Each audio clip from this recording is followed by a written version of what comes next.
ಜೈ ಹನುಮಾನ್. ಎಲ್ಲ ನನ್ನ ಗುರುಗಳಿಗೆ ನಮಸ್ಕಾರ. Welcome to the channel. ಇವತ್ತಿನ ವಿಡಿಯೋದಲ್ಲಿ ಪನ್ನೀರ್ ಬುರ್ಜಿ ಹೇಗೆ ಮಾಡೋದು ಅಂತ ತಿಳಿಸ್ಕೊಡ್ತಾ ಇದ್ದೀನಿ. ಇದು ಬ್ಯಾಚುಲರ್ಸ್ಗೆ ತುಂಬಾ ಕ್ವಿಕ್ಕಾಗಿ ಈಸಿಯಾಗಿ ಆಗುತ್ತೆ. ಬನ್ನಿ ಹೇಗೆ ಮಾಡೋದು ನೋಡೋಣ. ಒಂದು ಪಾತ್ರೆಗೆ ಆಯಿಲ್ ಹಾಕಿ ನಾನು ಇಲ್ಲಿ ಕಡಲೆಬೀಜ ಎಣ್ಣೆ ಯೂಸ್ ಮಾಡ್ತಾ ಇದ್ದೀನಿ.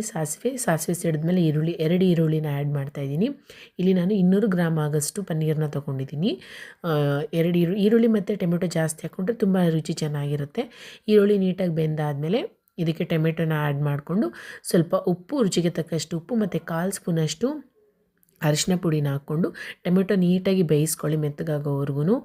ಆಮೇಲೆ ನೀವು ಸ್ಮ್ಯಾಶ್ ಮಾಡಿ ಇಟ್ಕೊಂಡಿರೋಂಥ ಪನ್ನೀರನ್ನ ಇದಕ್ಕೆ ಆ್ಯಡ್ ಮಾಡಿಕೊಂಡ್ರೆ ಈಸಿಯಾಗಿ ಚಪಾತಿಗೆ, ಪೂರಿಗೆ ಮತ್ತು ಸೈಡ್ ಪಲ್ಯ ಥರ ಇದಕ್ಕೆಲ್ಲದಕ್ಕೂ ತುಂಬಾ ಚೆನ್ನಾಗಿರುತ್ತೆ. ಹೈ ಪ್ರೋಟೀನ್ ಇರೋದ್ರಿಂದ ನಮಗೆ ಸ್ವಲ್ಪ ಎಂಟೈರ್ ಡೇ ಎನರ್ಜಿ ಆಗಿರೋದಕ್ಕೂ ನಮಗೆ ಹೆಲ್ಪ್ ಆಗುತ್ತೆ. ಸ್ವಲ್ಪ ಖಾರದ ಪುಡಿ ಮತ್ತು ಅರ್ಧ ಸ್ಪೂನಷ್ಟು ಧನಿಯಾ ಪುಡಿ ಹಾಕ್ಕೊಂಡು ಕೊತ್ತಂಬರಿ ಸೊಪ್ಪನ್ನ ಹಾಕ್ಕೊಂಡ್ರೆ ಟೇಸ್ಟಿಯಾದಂಥ ಪನ್ನೀರ್ ಬುರ್ಜಿ ರೆಡಿ ಆಯಿತು. ಟೇಸ್ಟ್ ಮಾತ್ರ ತುಂಬ ಚೆನ್ನಾಗಿತ್ತು. ಕ್ವಿಕ್ಕಾಗಿ 5ರಿಂದ 6 ನಿಮಿಷದಲ್ಲಿ ಈಸಿಯಾಗಿ ನಾವು ಮಾಡ್ಕೊಬೋದು. ನೀವು ಸಹ ಟ್ರೈ ಮಾಡಿ. ಹೇಗಿತ್ತು ಅಂತ ನನಗೆ ಕಮೆಂಟ್ ಮುಖಾಂತರ ತಿಳಿಸಿ. ಫಸ್ಟ್ ಟೈಮ್ ಚಾನಲ್ನ ನೋಡ್ತಾ ಇದ್ದರೆ ಸಬ್ಸ್ಕ್ರೈಬ್ ಮಾಡಿ. Thank you.